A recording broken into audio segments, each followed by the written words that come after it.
Welcome! In this video I'm going to be taking a look at this PELADN W04 mini PC with Ryzen 5 5600H processor. So this was provided to me by the distributor, but they're not compensating me for this video and they're not reviewing it before I post it. If you find this video helpful and you want to purchase one of these, I'll put a link to it in the description, and if you use that link, it helps me out a little bit and doesn't cost you anything extra. So some specs on this.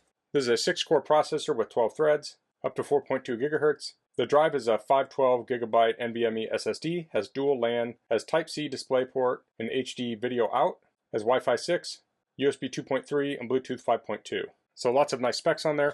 Let's get this open. Here we have a manual. Let's take a quick look at it. It says some notes in here, shows the different ports. It has a bracket to mount on a VESA mount on the back of a monitor. And that's pretty much it there. Looks like we have a compliance card. And here we have the PC. Pull the bottom out here, we're going to have the accessories. So we have the mounting plate, HDMI cable, power supply, and power supply cable. And we have a connector in there for adding a SATA drive. Let's pull the computer out. So the power supply outputs 19 volts at 4.74 amps. So plug the power cord into it. We'll look at the computer next. Here it says magnetic quick release. Talks about how to access the BIOS. You press Del to access the BIOS and F7 to enter the boot options. We'll pull that off.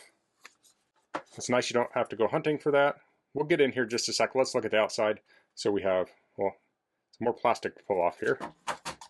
We have power button, 2 USB ports, USB Type-C, headphone microphone, clear CMOS. We have vent here.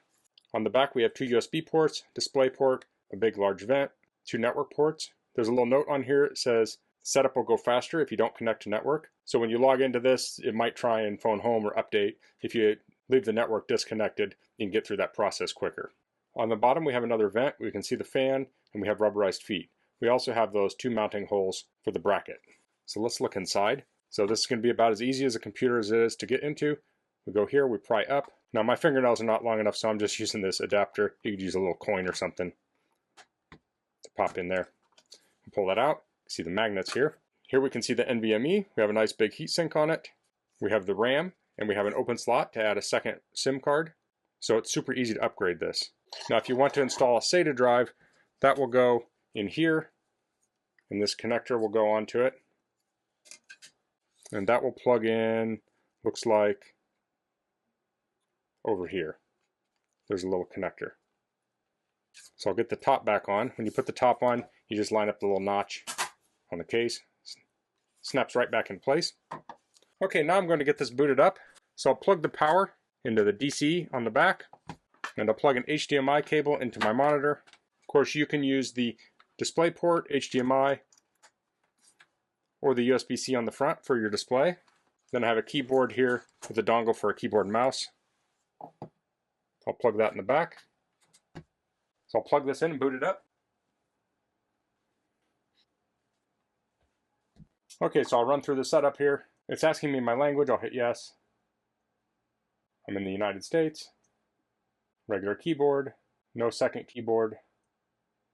Wants to connect to the internet. I'll say I don't have internet right now. And I'll say continue with limited setup. Has license agreement. Enter my name. Okay, so I skipped past some of that, but now it's asking settings. So you can read through these. I will probably turn some on and some off. I'll hit accept. Okay, it's booted up. So we're booted into Windows 11 Pro.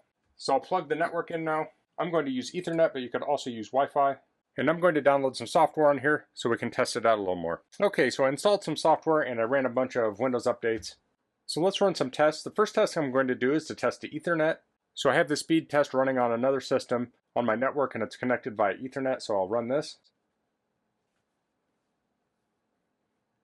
So we got great performance there. We got 986 down and 1000.1 up. Now I'm just looking for, say, 950 or above because we can't expect to get exactly 1000, although we got pretty much 1000 on the upload. But that looks very good. So now I'm going to connect it up to some Wi-Fi and we'll test it out. So I've connected to a 5 gigahertz network.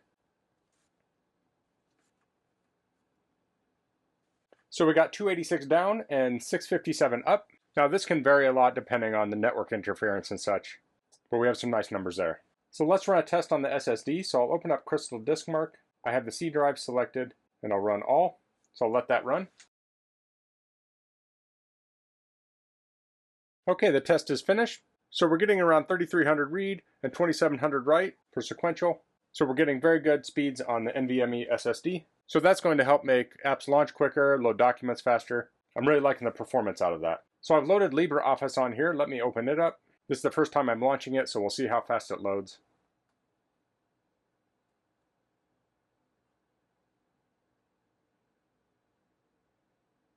So that's loading pretty fast. I'll open up the spreadsheet, make that full screen. I'll close it. Let's try opening it a second time.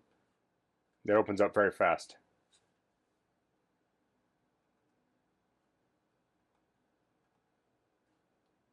Let's try one of the other. Let's try Writer. So this is the word processor. It's very responsive. Let's open up a web page.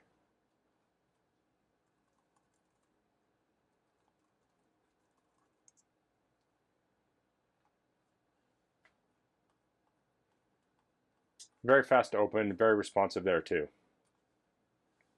Let's run a web benchmark. Okay, so I have speedometer, I'll run it. Okay, so we got a 24.1.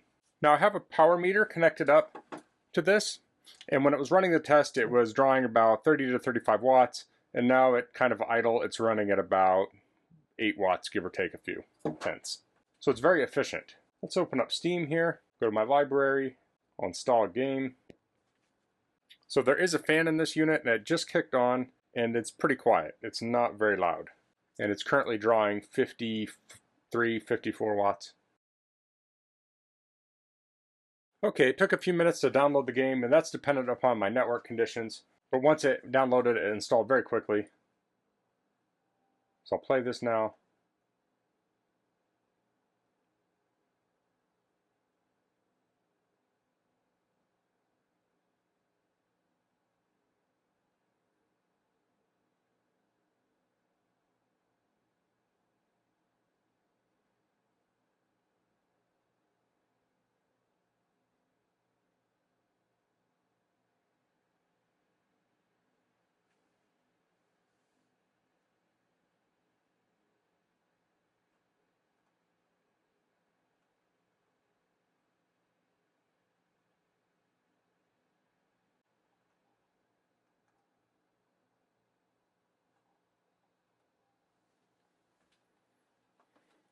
Okay, so I have it up. So this is a game to practice aiming.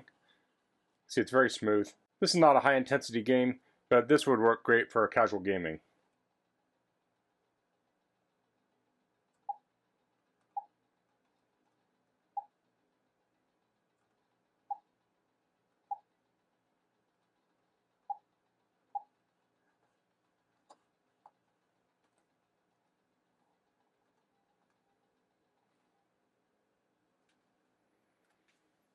So that's the PELADN W04 mini PC with the Ryzen 5 5600H processor. I feel like this is a very well-rounded mini PC. It has a very fast SSD. It comes with 16 gig of RAM, but it's easy to upgrade to 32 if you need that RAM, like if you do lots of multitasking. It's very versatile in that you can use HDMI, DisplayPort, or USB-C for the display. So this should easily connect up to any modern displays. Now it has that mount where you can mount it on the back of a monitor. So if you connect up a Bluetooth keyboard and mouse to this, and use Wi-Fi for networking, you'd really just have a power cord and then your HDMI cord to your monitor, and you could have a very clean setup so it work almost like an all-in-one. A computer like this would be great for home office use, casual gaming. You could even use it for some lower-end design and CAD work. And if you do lots of file-intensive work, you can also add in internal storage, so that would make this a real powerhouse. So that's all I'm going to cover in this video. If you have any questions, please leave them in the comments. If you like this video, please click like. If you haven't subscribed to my channel, I'd appreciate it if you could do that. And thanks for watching. Until next time, goodbye.